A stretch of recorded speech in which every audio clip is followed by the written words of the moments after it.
बिस्मिल्लाहिर्रहमानिर्रहीम। अल्हम्दुलिल्लाहि रब्बिल आलमीन।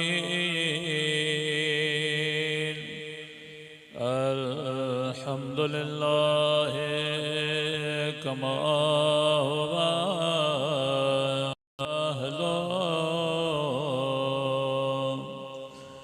अस्सलातु वस्सलामु अला सय्यदिल मुरसलीन व खातमिन नबिय्यीन अबिल क़ासिम मुहम्मद।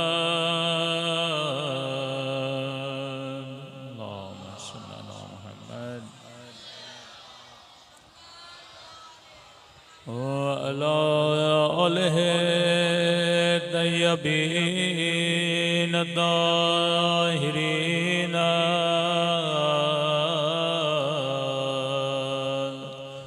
मअसूमीन। सब मिलके दुआ इमाम ज़मा। अल्लाहुम्मा कुल्ले वलियका हुज्जत इब्ने हसन सलवात का अलैहि व अला आबाए फी हादिहि साअ व फी कुल्ली वलियान व हाफ़िज़ान व क़ाइदान व दलीलान व अयनान हत्ता तुस्किनहु अर्ज़का वतुमत्तअहु फ़ीहा तवीला बिरहमतिका या अरहमर राहिमीन। सलवात पढ़े मोहम्मद।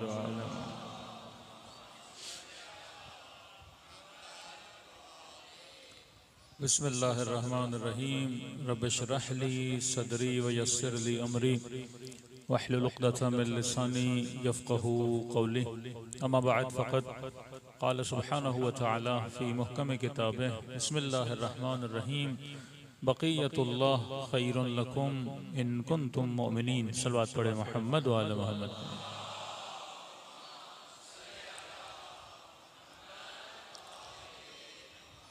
दुआ है परवरदिगार आलम हम सब की इबादतों को अपनी बारगाह में कबूल फरमाए और जो मकसद ज़िंदगी लेकर ये मजालिस रखी जाती हैं खुदा उन मकासद में भी हम सबको कामयाबियाँ कामरानियाँ नसीब फरमा दें। मेरी गुजारिश होगी आवाज़ इस तरफ ज़्यादा क्लियर नहीं है, ज़रा आवाज़ क्लियर कर दें। बार दिगर सलवात पढ़े मोहम्मद व आले मोहम्मद।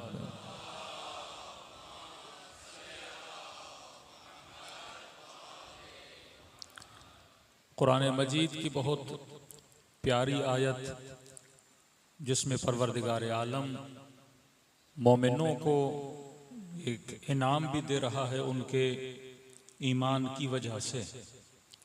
फरमाया बक़ियतुल्लाह खैरुन लकुम, एक वजूद है जिसे खुदा ने आज तक बाकी रखा। फरमाया वजूद तुम्हारे लिए बाइसे खैर है, बाइसे बरकत है। अब ये किसका वजूद है? तो तमाम तर शिया मुफस्सिर अपनी तफसीरों में लिखते हैं ये किसी और का वजूद नहीं, ये वजूद वजूद मुबारक इमाम ज़माना अज्जलल्लाहु तआला फरजहु शरीफ।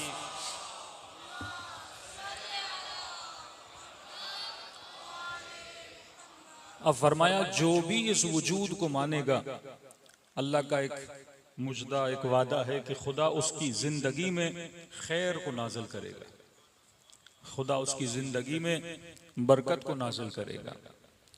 आज वाक़अन जिंदगियों को तब देखा जाता है तो हमें कैसे पता लगे कि इसकी जिंदगी में खैर है, इसकी जिंदगी में खैर नहीं है। आज हमारी नस्लें जब मुआशरों को देखती हैं तो वाक़अन ये फर्क खत्म हो गया कि जनाब क़ूलू ला इलाहा इल्लल्लाह तुफ़्लिहू, कहो ला इलाहा इल्लल्लाह तो क्या हो जाओगे, कामयाब हो जाओगे। तो आज का जवान, आज का बच्चा देखता है कि जनाब 22 करोड़ का मुल्क, सारे ला इलाहा इल्लल्लाह कहने वाले, लेकिन जिंदगियों में फलाह नहीं है, जिंदगियों में वो कामयाबी नहीं है। जब मस्जिद के मनारों से अजान की आवाज सुने कि हय्या अला सलाह, हय्या अला सलाह, हय्या अलल फलाह, आओ कामयाबी की तरफ, और मस्जिद में आए, नमाज पढ़े, लेकिन जिंदगी कामयाब ना हो, ला इलाहा इल्लल्लाह कहे पर जिंदगी कामयाब ना हो, इमाम ज़माना को माने पर जिंदगी में खैर न हो, तो फिर अल्लाह के वादों का क्या होगा? कि खुदा कहे जिसने इस वजूद को माना उसकी जिंदगी में खैर है, जिसने ला इलाहा इल्लल्लाह कहा उसकी जिंदगी में क्या है, कामयाबी है। हय्या अलल फलाह, नमाज की तरफ आओ, ये राह कौन सी राह है, कामयाबी की राह है। फिर ये बच्चा टीवी देखे, यूट्यूब देखे, सोशल मीडिया देखे, करे कामयाब तो और हैं जो ला इलाहा इल्लल्लाह तो क्या अल्लाह के वजूद को नहीं मानते।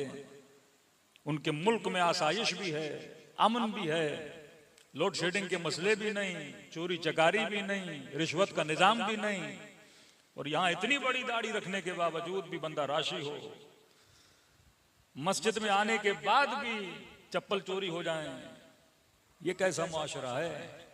हाँ? तो एक तरफ जब हम किसी वजूद को मानते हैं तो फर्क तो नजर आना चाहिए ना, कि अगर कोई अमीरुल मोमिनीन को मानता है, पहला इमाम, दूसरा नहीं मानता, भाई इन दोनों की जिंदगियों में फर्क क्या है? कोई अल्लाह के वजूद को मानता है, कोई अल्लाह के वजूद को नहीं मानता, इन दोनों की जिंदगियों में फर्क क्या है? आज सबका तर्ज जिंदगी एक बन गया, क्योंकि हम ज़बान से कहते कुछ हैं, ईमान हमारा किसी और चीज पर होता है। काफर भी हो तो ईमान एक चीज पर है, मुसलमान भी हो तो ईमान एक चीज पर है। तो जब ईमान किसी और पर हो और जबान पर कलमा किसी और का हो, तो जिंदगी में हमेशा असर उसका नजर आता है जिस पर इंसान का क्या होता है, ईमान होता है। अब पहला सवाल, ये जवान जिसे कामयाबी समझता है, क्या वो कामयाबी है कि नहीं? खुदा जिसे कामयाबी समझता है, क्या वो कामयाबी क्या है? असलन जब हम दुआएं करते हैं, खुदा मेरे रिज्क में इजाफा फरमा, तो मेरे जहन में कौन सा रिज्क होता है? जब ज़ियारत आशूरा पढ़ते हैं तो कहते अल्लाहुम्मा अर्ज़ुक़निल बराअह, ऐ खुदा मुझे रिज्क दे। किसका रिज्क दे? बराअत का रिज्क दे। अल्लाहुम्मा जअलनी महया महया मुहम्मदिन व आले मुहम्मद, ऐ खुदा मुझे जिंदगी चाहिए। कैसी जिंदगी? फरमा जैसी मोहम्मद और आले मोहम्मद की जिंदगी थी। अगला जुमला व ममाती ममात मोहम्मद व आले मोहम्मद, है खुदा मुझे मौत भी ऐसी देना, मतलब मेरा जीना मेरा जाना दोनों किसकी तरह हो? मोहम्मद और आले मोहम्मद की तरह हो। अब मैं दुआ तो कर रहा हूं, लेकिन सवाल यह है क्या उस तरह जीने की कोशिश भी कर रहा हूं कि नहीं? जब कहता हूं अल्लाहुम्मा जअलनी महया या महया मोहम्मद व आले मोहम्मद, मुझे हयात मोहम्मद अता कर, हयात अली इब्न अबी तालिब अता कर, तो क्या अली की हयात जैसी जिंदगी जीने की कोशिश भी कर रहा हूं कि नहीं? या मैंने दीन का खुलासा कर दिया नमाज में? आज जब मैं लफ्ज बोलता हूं इबादत, तो आपके जहन में तसव्वुर क्या आता है कि फला बंदा आबिद है? तो आपके जहन में क्या डेफिनेशन ऑफ आबिद है? आबिद वो है जो नमाज पढ़े, आबिद वो है जो हज पे जाए, आबिद वो है जिसके माथे पे सजदों के निशान हो।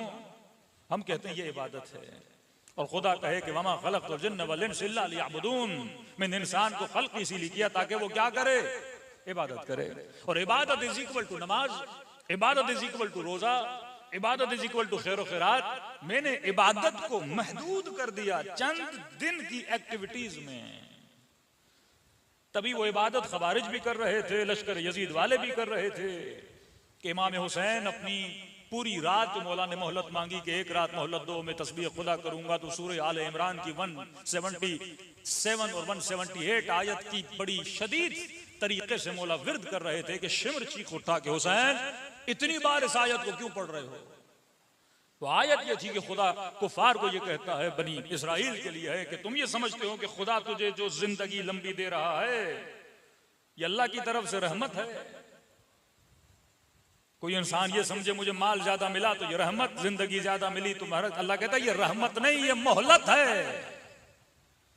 और ये मोहलत कभी अजाब भी बन जाती है कि सद्दाम जितना लंबा जीता वो अजाब था उसके लिए, यजीद जितना लंबा जिए ये अजाब है इसके लिए। ऐ शिमर, अगर तुझे मौत नहीं आ रही, पूरी शबे आशूर का है, हुसैन के सीने पर भी सवार है, ये तुझे मोहलत दी जा रही है। और ये मोहलत तेरे लिए क्या बन रही है? अजाब बन रही है। ये रहमत नहीं है, ये अजाब है। उससे इबरत नहीं ले रहा। तो हमारे जहनों में जो तसव्वुरात हैं वो तसव्वुरात गलत हैं। हमने इबादत का तसव्वुर बनाया सिर्फ नमाज पढ़ना। फला बंदा आबिद है क्योंकि नमाज पढ़ता था, फला बंदा आबिद है क्योंकि हज में जा चुका है, फला बंदा आबिद है क्योंकि तरतीब से रोजे रखता है। अब यहां नमाज पढ़ के दुकान पर उसका अमल कैसा था हमने इसको देखा ही नहीं। यहां नमाज पढ़ के उसके लोगों के साथ मामलात कैसे थे हमने देखा ही नहीं। अच्छा जनाब, अगर हमने आपकी तारीफ और आपकी डेफिनेशन मान ली कि इबादत इज इक्वल टू नमाज, रोजा, हज और ज़कात, तो मुझे ये बताइए 24 घंटे में कितनी इबादत करते हैं हम? मुश्किल से 17 मिनट की नमाज, साल में एक हज, चलो एक आधी ज़ियारत। तो खुदा ने तो कहा जिंदगी का मकसद ही इबादत है। मतलब मेरे 24 घंटे किस में गुजरे हैं? इबादत में गुजरे। अब आओ प्रैक्टिकली क्या पॉसिबल है कि बंदा 24 घंटा मुसल्ले पे बैठे? पॉसिबल है बंदा 24 घंटा नमाज पढ़ता रहे? पॉसिबल है कि बंदा 24 घंटा अल्लाह का जिक्र करता रहे? तो जनाब अगर 24 घंटा मस्जिद में बैठ गया तो बच्चों के लिए कमाने कौन जाएगा? 24 घंटा जिक्र खुदा करता रहा तो जॉब पे कौन जाएगा? कारोबार कौन करेगा? तो जब आपके लिए पॉसिबल नहीं है तो खुदा भी ऐसी डिमांड नहीं कर सकता कि जिंदगी का मकसद ही इबादत है। अब सवाल यह है कि मैं जिसको इबादत समझ रहा हूं वो इबादत और है, खुदा जिसे इबादत समझ रहा है वो इबादत और है। अगर इबादत को समझ जाओ तो रातों को सलमान का सोना भी इबादत बन जाता है। हाँ। फिर नबी की वो हदीस शैख़ फी अयालिह नबी फी उम्मतिह, फरमाया जो बंदा अपने अहलो अयाल के लिए रिज़्क़ हलाल की तलाश में निकलता है, इस बूढ़े की मिसाल अपने घर वालों के लिए ऐसे है जैसे नबी अपनी उम्मत में तबलीग के लिए बाहर निकला है। अब ये जो रोड के किनारे पे खड़ा होके रेड़ी लगा के कुछ फ्रूट बेच रहा है, ये इबादत कर रहा है। शायद तेरे मस्जिद में आने से उसकी इबादत क्या हो, अफजल हो। ये पसीना जो बहा रहा है अपने बीवी बच्चों के लिए, रिज़्क़ हलाल के लिए क्या कर रहा है? इबादत कर रहा है। सारे नतीजे आपने यहां तो नहीं देखने। असल नताइज दुनिया कहाँ मिलते हैं? आखिरत में मिलते हैं। तभी जब एक मजदूर रसूल की खिदमत में आया, मजदूर मतलब घर बनाता था, रास्ते का काम करता था, नबी ने उसे देखा, पसीने से शल था और उसके हाथों के नाखूनों पे मजदूरी कर करके मिट्टी जमा हो गई थी। अजीब प्यारी रिवायत है। फरमाते रसूल ने उसके हाथ को आगे बढ़ाया और उसके नाखूनों पर लगी हुई मिट्टी को उतारा और मुस्तफा ने उस मिट्टी को बोसा दिया और फरमाया कि इसके बदन से जो पसीने के कतरे गिर रहे हैं, ये पसीने के कतरे नहीं, ये तस्बीह इलाही के दाने हैं जो टपक रहे हैं। तस्बीह सिर्फ वो नहीं कि हाथों पे लगी हो और बंदा सुभान अल्लाह कहे, वो भी तस्बीह है कि जब राह खुदा में चलते हो और बदन से पसीना गिर रहा है, ये पसीना तस्बीह इलाही कर रहा है, ये खून तस्बीह इलाही कर रहा है, ये रगों में दौड़ता हुआ लहू तस्बीह इलाही कर रहा है। क्यों कहा कि जब करबला के रास्ते पे चलते हो तो तुम्हारे पांवों की खाक को मलाइक अपने परों से मस करते हैं, क्योंकि ये चलना इबादत है, ये राह इबादत है, ये राह मेहनत है, ये आपको शबीह करबला बना देती है। तो फरमाया जिंदगी और इबादत का मतलब ये नहीं कि बंदा सिर्फ नमाज पढ़े। इबादत एक कंप्लीट तसव्वुर हयात है कि जिंदगी ऐसे गुजारी जाए जैसे रब को पसंद है। फिर सांस अंदर जाए तो इबादत, सांस बाहर भी आए तो इबादत। सलवात पढ़े मोहम्मद वाले मोहम्मद पर।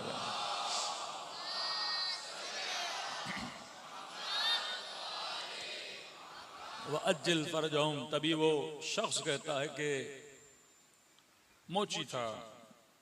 देखिए बड़े बड़े ताजिर, बड़े बड़े लोग, हर बंदे की तमन्ना है कि मुझे इमाम ज़माना की क्या हो जाए, ज़ियारत नसीब हो जाए। लेकिन एक मोची आदमी कहते मैं इनके दुकान पे बैठा था और मेरी तमन्ना थी मुझे इमाम की ज़ियारत नसीब हो। तो कहता मैंने देखा कोई शख्सियत आई इनकी दुकान में और इन्होंने अपना जूता उतार के इस मोची को दिया, कहा कि मेरे जूते पे टाका लगा लें। तो मोची ने कहा आप थोड़ा सब्र कर लें, 2 जूते आपसे पहले कोई देकर गया है, पहले उनका हक है कि मैं टाका लगा, और मैंने उनको वादा दिया है कि जनाब इतनी देर में आप आ जाएं, आपके जूते को टाका लग जाएगा। तो इन्होंने कहा मुझे जल्दी, आप जरा मेरे जूते को टाका लगाएं। इन्होंने कहा ये मैं नहीं कर सकता। आप देख रहे हैं मैं कौन हूं, मेरी शख्सियत को देखें, मैं सैयद हूं, सैयद बुजुर्गवार, आपका एहतराम दिलो जान पर, लेकिन बारी उनकी है, मैंने क्योंकि उनको वादा दिया है, वादा खिलाफी नहीं कर सकता। कहते सैयद मुस्कुराए और आके मेरे साथ बैठ गए।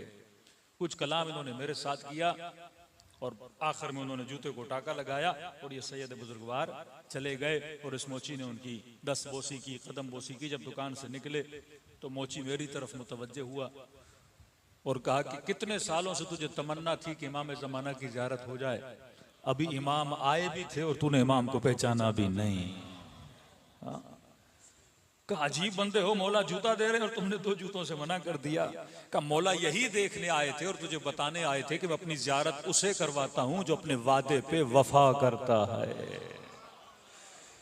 कहा खुद मौला ने मुझे बताया कि ये आदत तुम्हारी हमें बड़ी पसंद है, और तुम्हें बतलाने के लिए मौला आए थे कि देखो ज़ियारत उसे करवाई जाती है जो बंदा क्या करे, लिमन ला अहद ला दीन ला, जिसका वादा नहीं उसका दीन नहीं है। तो मुसलमान मुसलमान कहलाता है अपनी जबान की वजह से।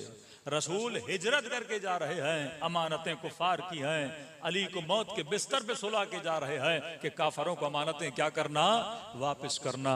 ये तभी रिसालत माप को इतना दर्जा मिलता है क्योंकि नबी है, साहिब अमानत है, ये अमीन है। तभी चौथे इमाम क्या फरमाते हैं, फरमाते अगर मुझे वो खंजर दिया जाए, अगर मुझे वो खंजर दिया जाए जिस खंजर से मेरे बाबा का गला काटा गया था, मैं उस खंजर में खयानत नहीं करूंगा। जो देकर गया है उसे टाइम पे क्या करूंगा, वापस करूंगा। जिंदगी गुजारने का सलीका ऐसा हो कि अगियार भी इंसान से क्या हो जाए, इंस्पायर हो जाए। अब कोई काफर भी है, अगर अखलाक का अच्छा है, मुसलमान क्या हो जाएगा, इंस्पायर हो जाएगा। वो आपका बच्चा हो, किसी गैर का बच्चा हो, वो सच्चा है उसकी तारीफ करेगा, वो ईमानदार है उसकी तारीफ करेगा। यहाँ तारीफें सिफात की जाती हैं, अफराद की नहीं की जाती।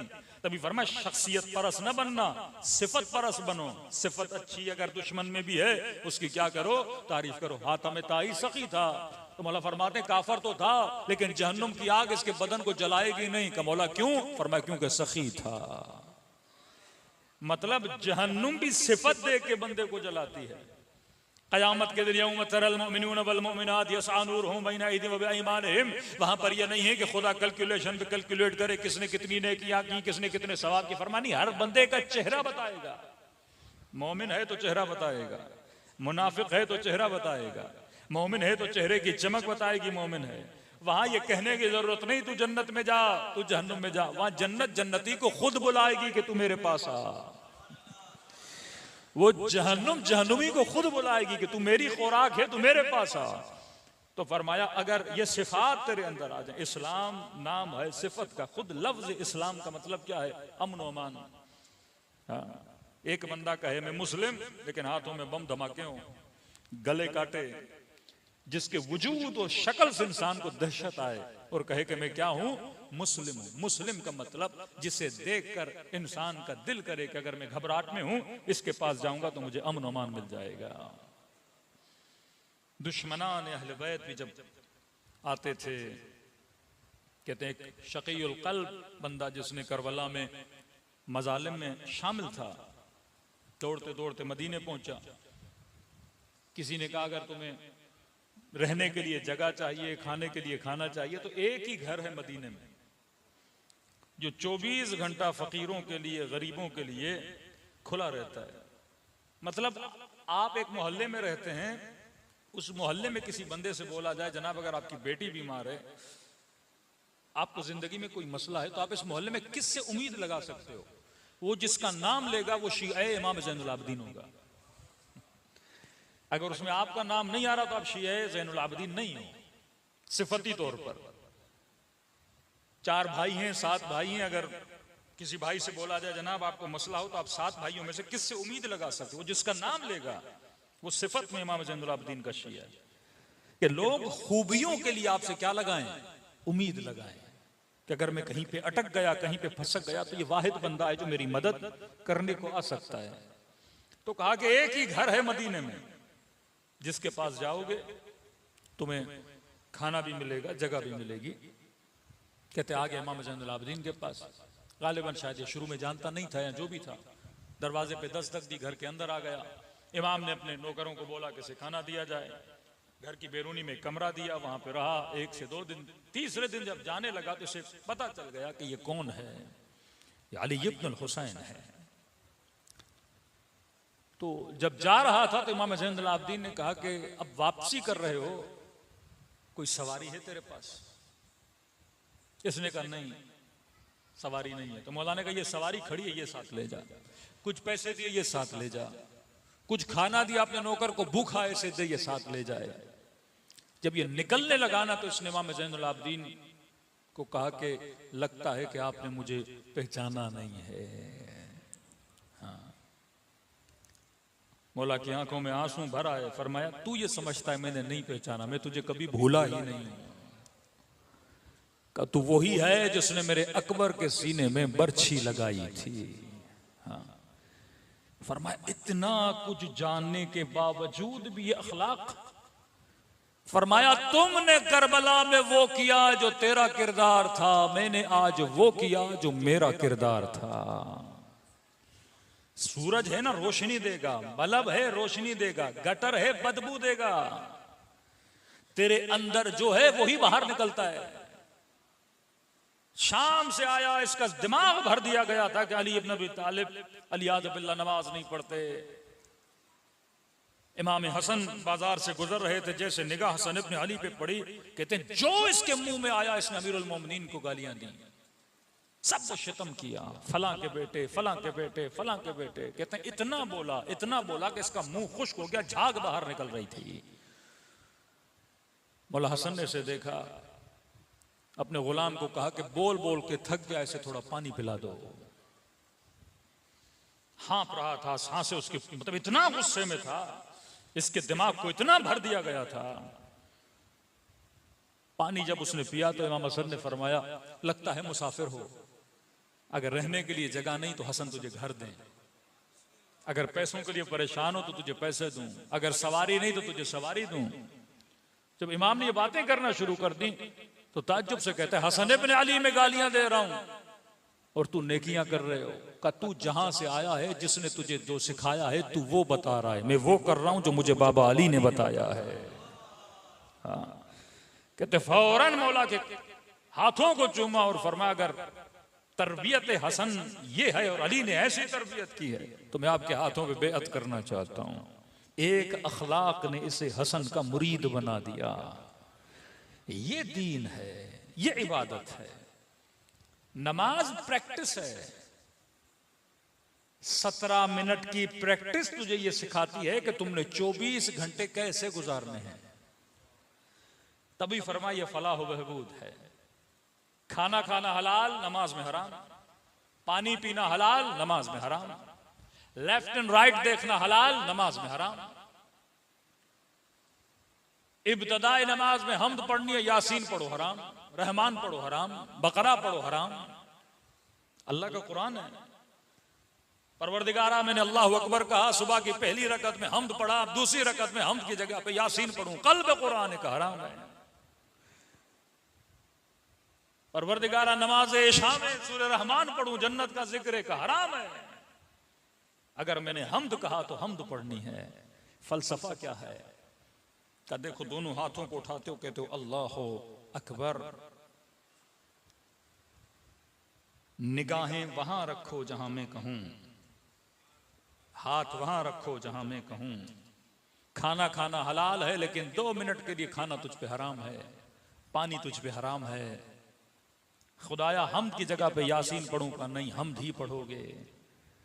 क्या ट्रेन किया जा रहा है, मतलब 17 मिनट ऐसे रहो जैसे मुझे पसंद है। 17 मिनट ज़बान से वो कहो जो मुझे पसंद है। कमर को ऐसे झुकाओ, सर को सजदे में ऐसे डालो, मतलब पूरा बदन की एक्टिविटी, हरकत और सकनात वैसे चले जैसे तुम्हारे रब को पसंद है। अब जब कहते हो अस्सलामु अलैकुम व रहमतुल्लाहि व बरकातुहू, मतलब इस बिलीव पर पहुंचो कि अगर तू 2 मिनट रब की मर्जी पे उठ भी सकता है, खड़ा हो भी सकता है, तो 24 घंटा ऐसा क्यों नहीं कर सकता। तो हर बंदा रब को दलील देता है नमाज पढ़ने के बाद, है खुदा जैसा तूने कहा मैंने किया। फिर बाहर निकल के वैसा नहीं करेगा तो अल्लाह क़यामत में पूछेगा ना, जब 2 मिनट कर सका तो बाकी क्यों नहीं किया। जब 2 मिनट तेरे दिमाग ने मुझे एक्सेप्ट किया तो बाकी घंटों में तुम्हारे दिमाग ने मुझे एक्सेप्ट क्यों नहीं किया। तो इबादत का मतलब सिर्फ नमाज नहीं, इबादत का मतलब तर्ज जिंदगी है। अल्लाहुम्मा जअलनी महया महया मुहम्मदिन व आले मुहम्मद, ऐ खुदा ऐसी जिंदगी नसीब फरमा जैसी तूने मोहम्मद और आले मोहम्मद को नसीब फरमाई। सलवात पढ़े मोहम्मद वाला।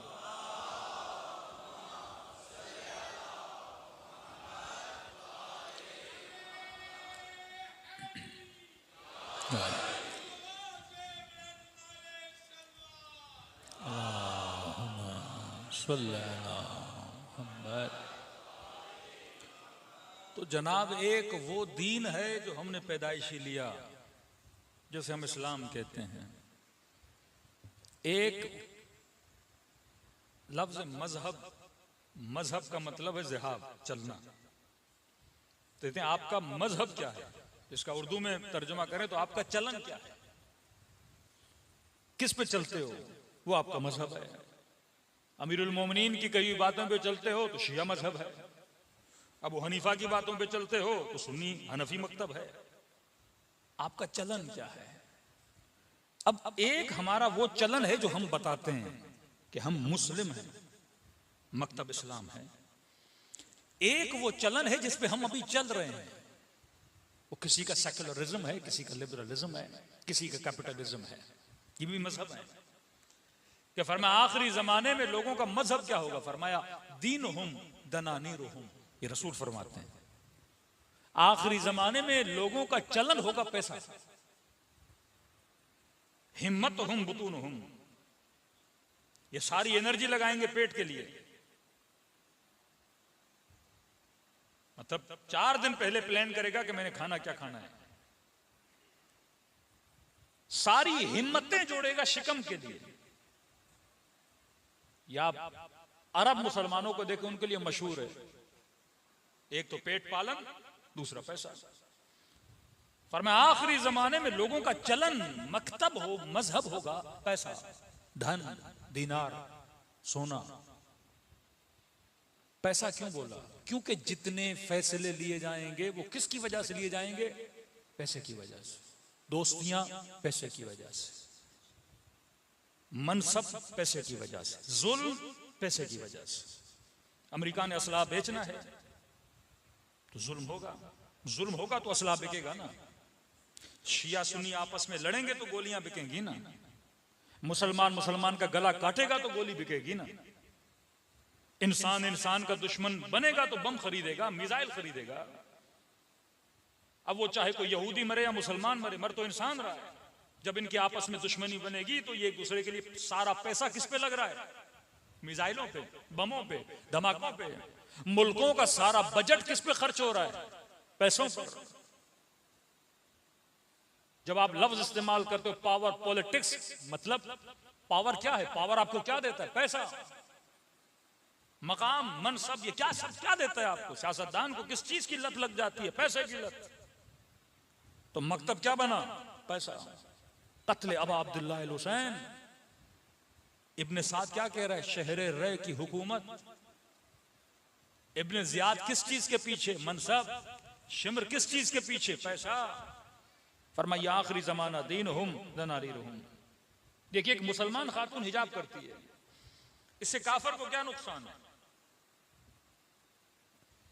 भाई एक मुस्लिम लड़की है, सर पे दुपट्टा पहन रही है, बुर्का पहन रही है या बोरी पहने, जो भी पहने, आपका क्या जो उसकी इंडिपेंडेंट लाइफ है।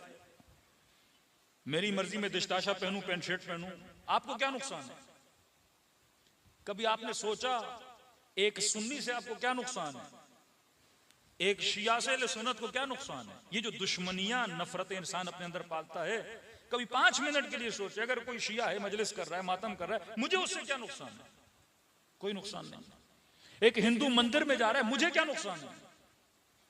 मुझे नुकसान तब है मेरे घर पे आके आग लगाए, मेरा ताला तोड़े, मेरे पैसे चुराए।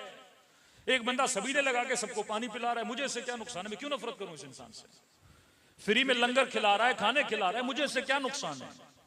मैं इसकी दुश्मनी क्यों पालूं? आज आधे से ज्यादा इंसानों ने जो दिलों में दुश्मनियां रखी है, उनको ये पता भी नहीं कि मैं दुश्मनी क्यों कर रहा हूं। वो नफरत उसी इंसान को खत्म किए जा रही है। अक्लमंद तरीन इंसान वो है जो दिलों में दुश्मनियां नहीं पालता। आज अगर शियाबाज अकाबिरे मुसलमानों को नहीं भी मानता तो वो आज के मुसलमान से नफरत नहीं करता।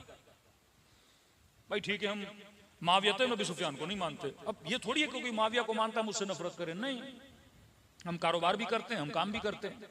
लेकिन यहां मामला क्या है, अगर आप शियों की फिक्र से मुत्तफिक नहीं हो तो आप शिया से नफरत करने लगते हो, और ये नफरत इंसान की सारी एनर्जी को क्या कर देती है? तबाह बर्बाद। अब वो नफरत क्यों डाली जाती है? इसके पीछे पैसा है। मुफ्ती खरीदे जाते हैं, मौलवी खरीदे जाते हैं, फतवे खरीदे जाते हैं, असला बेचा जाता है, कौम परस्ती में असला बिकता है, मजहब परस्ती में असला बिकता है, फिरका परस्ती में असला बिकता है। पैसा, धन, दीन हुम दनानी रहो। और दूसरी तरफ मुहज्जब मुल्क जो खुद को मुहज्जब और एथिकल और अखलाकमंद सोसाइटीज मानते हैं, डेमोक्रेटिक कंट्रीज मानते हैं। अब भाई अगर कोई मुसलमान खातून हिजाब करती है, आपको क्या नुकसान है? सबसे पहले यूरोप में जिस मुल्क ने, बल्कि दुनिया में जिस मुल्क ने हिजाब पे पाबंदी लगाई वो फ्रांस था। भाई आपका मुसलमानों ने बिगाड़ा क्या है? और यूरोप में सबसे बड़ी आबादी जिस मुल्क में मुसलमानों की रहती है वो फ्रांस है। स्कूलों में पाबंदी लगाई, कॉलेज में पाबंदी लगाई, वर्क प्लेसेस पे पाबंदी लगाई कि अगर औरत काम करेगी हिजाब नहीं करेगी। अब 5 मिनट के लिए सोचिए, मैं अपने सर पे दुपट्टा रखती है कोई खातून, तो उसको क्या नुकसान है? कैपिटलिज्म। दुनिया में सबसे ज्यादा मेकअप बनाने वाला मुल्क है फ्रांस। मेकअप मर्द तो नहीं यूज करते, खवातीन यूज करती हैं। क्या हिजाब करेगी तो मेकअप कौन करेगा? कैपिटलिज्म। उसके कारखानों को नुकसान है। अगर दुनिया की सारी औरतें कपड़े ओढ़ना शुरू कर दें तो ये फैशन इंडस्ट्री का क्या होगा? मेकअप इंडस्ट्री का क्या होगा? ब्यूटी इंडस्ट्री का क्या होगा? ये सारी प्रोडक्ट बेचने के लिए उस खातून को फेमिनिज्म के नाम पे उलझाया जाता है ताकि हमारी प्रोडक्ट खरीदे। जो बंदा जवानी से पेप्सी पीता आ रहा है, आज किसी मुज्तहिद ने फतवा दे दिया जनाब ये प्रोडक्ट इस्तेमाल नहीं करो, बहुत पाकिस्तानी ने फतवा दिया है, तो क्या करें जनाब? अल्टरनेट बना देते हैं। फैसलाबाद के किसी बंदे ने नेक्स्ट कोला बना दिया। मतलब मैंने वो टेस्ट नहीं छोड़ना मैंने टेस्ट नहीं छोड़ना, मैंने वो चीज पीनी जरूर है। इस कदर आपकी शिकम को अपने टेस्ट का गुलाम बना देते हैं। क्या आपने कहा मैकडॉनल्ड नहीं तो अल्बेक तो खाना है हमने, टेस्ट हम नहीं छोड़ सकते। हाँ, हम मुर्गा जरूर खाएंगे, नाम बदल देंगे हम उसका, चीज हम जरूर खाएंगे। वो हर चीज में आपको ये मॉडर्न स्लेवरी, आपको गुलाम बनाया जाता है। इंसान जब अपनी फितरतों को न पहचाने, इंसान जब अपने मजहब को न पहचाने, हाँ, यौम नदउ कुल्ल उनासिम बिइमामिहिम, क़यामत के दिन तुझे अपने इमाम के नाम से उठाया जाएगा। तू चीखता रहेगा मेरा इमाम महदी था, अल्लाह कहेगा नहीं तेरा मजहब और था। तू जिसके कहने पे जिंदगी और जिसकी सोच पे जिंदगी गुजार रहा था वही तेरा इमाम था। इमाम का मतलब आगे चले, मामूम का मतलब पीछे चले। अब तू बता तू किसके पीछे चल रहा था? अगर फर्जंद ज़हरा के पीछे चल रहा था तो तेरा इमाम इमाम ज़माना था। ये मजालिस, ये जिक्र अहले बैत है ही इसके लिए कि इंसान अपने ब्रेन को, अपने जहन को खिदमत मकतब अहले बैत और खिदमत दीन के लिए आमादा करे, दिलों को करबला की तरफ रवाना करें। इमाम हुसैन के जहन को पढ़ने की कोशिश किया करें। आप इमाम हुसैन को मानते तो हैं, लेकिन हुसैन कैसे बने उस चीज को ढूंढें ताकि आप भी उस राह पे चल सकें। सारे मैदान को छोड़ के जा रहे हैं, अली नहीं जा रहे, तो किस चीज ने अली को इस चीज पे आमादा किया कि तलवार टूट भी जाए पर मैंने मैदान छोड़ना नहीं है? वो कौन सी फिक्र है जो मौत के बिस्तर पे सुला देती है और सुकून की नींद भी आ जाती है? अगर मैं उस फिक्र पे पहुंच गया, फिर मैं शहीद आरिफ हुसैन अल हुसैनी बन सकता हूं, फिर मैं शहीद सिब्ते जाफर बन सकता हूं, फिर मैं मैसम तम्मार बन सकता हूं। ये फिक्र बन जाए तो मुआशरा बन जाता है। फरमाया कसरत से मेरे बाबा को सलाम करो। का मौला इतनी ताकीद क्यों है? फरमाया क्योंकि आशूरा के दिन मेरा बाबा तरस गया था।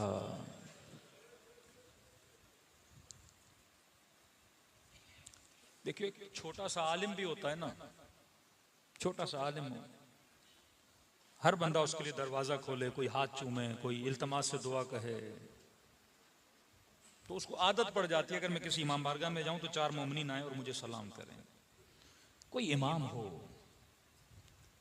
उठते बैठते कभी अब्बास आगे, कभी अकबर आगे, कभी औनो मोहम्मद, चचा सलाम, भाई सलाम, आका सलाम, मौला सलाम, अदब अदब, इज्जत इज्जत, एहतराम एहतराम, उफ तक कोई ना बोले इन शख्सियात को। फरमा जब सारे शहीद हो गए तो मेरा बाबा तरस गया था, कोई आकर बोले अस्सलाम अलैका या अबा अब्दुल्ला। का इतनी तौहीन की मेरे बाबा की, कहते थे ये बागी है, इसे कोई सलाम न करे। तौहीन इससे ज्यादा कि शिमर अपने जूतों के साथ हुसैन के सीने पे बैठ जाए। मक्तल के जुमले हैं, अश्शिम्र जालिसुन अला सदरिह। आप बोलोगे ना जालिसुन अला कुर्सी, में कुर्सी पे बैठा हूं, फरमाते नहीं, जालिसुन अला सदरिह, मेरे बाबा के सीने पे बैठा था। आखिजुन बिल्लहियते, हाथ में मेरे बाबा की दाढ़ी को पकड़ा हुआ था। फरमा 70 कदमों से ज़ैनब ये मंजर देख रही थी। कैसे बर्दाश्त करे कोई बहन कि मेरे इमाम जमाना के सीने पे कोई लई बैठा है, वो दाढ़ी जैसे लोग चूमे, जिसके कतरों से लोग शफा लें, जिसके कदमों की खाक से चश्मे जारी हों। फरमाया उन्होंने इज्जतों को पामाल करने की कोशिश की। अब जो तू आकर इज्जत हुसैन करता है, उसकी जरी का इतना एहतराम, उससे मनसूब अलम का एहतराम, उससे मनसूब इमाम बारगाह का एहतराम, ये इज्जत हुसैन है। का तू यहाँ इज्जत करता है, अब खुदा की आवाज आती है अगर मच्छर के पर के बराबर भी तेरी आंख गीली हो जाए। फरमाए सांसों की इतनी इज्जत है, ये जहन्नुम की आग को बुझाने की ताकत रखता है। दिलों को करबला ले जाएं चंद जुमले मुसीबत के, ताकि ज़ियारत सवाब अबा अब्दुल्ला लेकर फर्श अज़ा से उठें। जिसे सलाम आता है मेरे साथ पढ़ें, जिसे नहीं आता नाम हुसैन तो सबको आता है। अपने बच्चों को ये सलाम याद करवाएं ताकि ज़बानें मुअत्तर हों बनाम अबा अब्दुल्ला। अस्सलाम अलल हुसैन व अला अली इब्नुल हुसैन व अला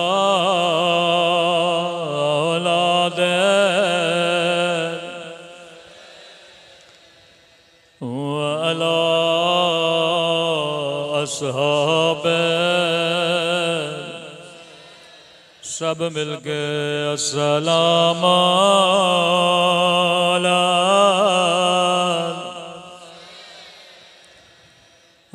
अला अली इब्नुल अला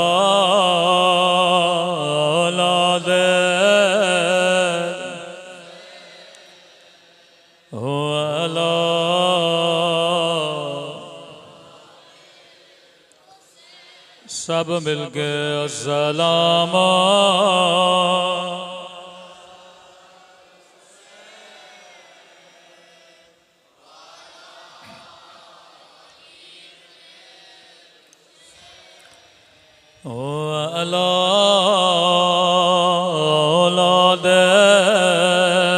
हुसैन वाला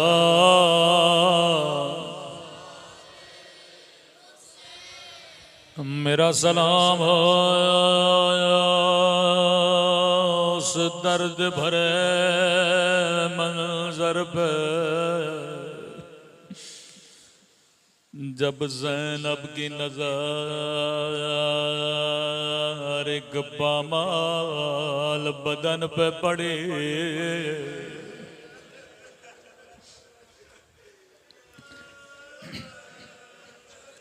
मुझे नहीं पता इस बदन की कैफियत क्या थी,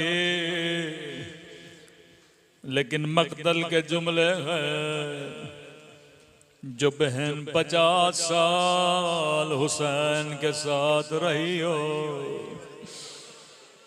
जिसने निकाह में शर्त रखी अब्दुल्ला जहां जहां मेरा हुसैन जाएगा मैं ज़ैनब भी जाऊंगी।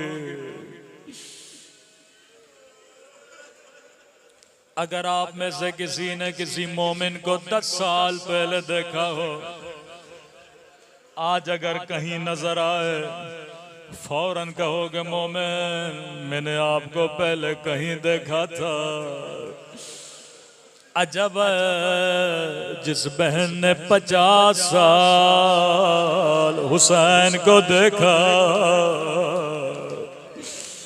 मक़तल के जुमले गए जब भाई के बदन पे पहुंचे,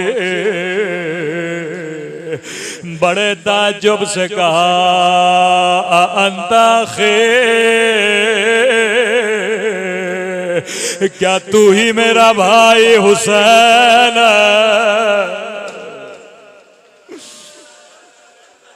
ज़ैनब भाई को पहचान न सके,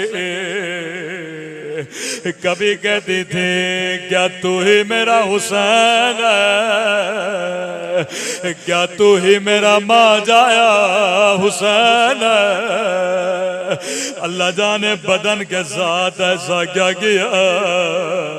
रिवायत के जुमले हैं लही जब घोड़े दौड़ाने के बाद वापस गया, कहने लगा इब्ने साद जब मैंने हुसैन के बदन पे घोड़े दौड़ाए मैंने हुसैन की पसलियां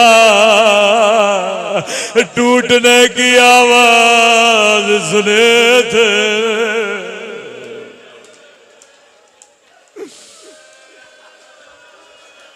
फरमाया बदन बदन न था बल्कि गोश्त का लोथड़ा था। निगाह आसमां की तरफ बुलंद के फरमाया मेरे अल्लाह मेरा हुसैन इस काबिल तो न था कि उसके बदन पे घोड़े दौड़ाए जाए। वो अम्मा जहरा ने चक्किया पीस पीस के बोला था। अब मुझे समझ नहीं आती 50 साल ज़ैनब ने भाई को नहीं पहचाना। अल्लाह जाने 4 साल बच्ची ने बाबा को कैसे देखा। खुदा किसी बच्ची को बाबा का जख्मी बदन न दिखाए। अल्लाह आप सबको करबला की ज़ियारत नसीब कराए। जब करबला जाए मौला हुसैन की जरी की ज़ियारत करके हबीब इब्ने मज़ाहिर की जरी से जैसे बाहर निकलोगे उल्टी तरफ एक जरी है जिसके अंदर लाल रंग की रोशनी है। अक्सर मोमिनों ने कहा मौलाना जब यहाँ जाते हैं तो ऐसे लगता है दिल फट जाएगा, जिगर मुंह को निकल आएगा। सुनोगे ये कौन सी जगह है? हर बंदे का दिल तड़पता है। ऊपर नाम लिखा है रअसुल हुसैन। ये वो जगह है जहां मौला का सर काटा गया था। ये वो जगह है जहां हुसैन जमीन को कह रहे थे, जमीन करबला नीचे चली जा, कहीं ये मंजर मेरी बहन देख न ले। वहां ज़ैनब कह रही थी जमीन करबला ऊपर चली जा,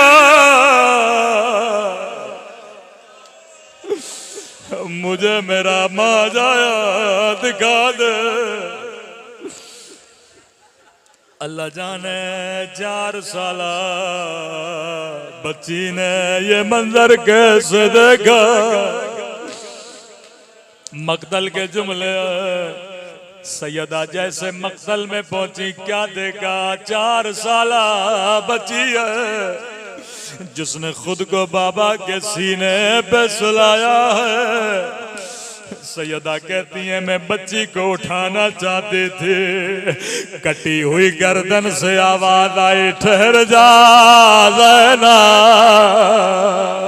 ठहर जा ज़ैनब, ओ मेरी थकी हुई बच्चे तमाचे खा खा कर सो गई।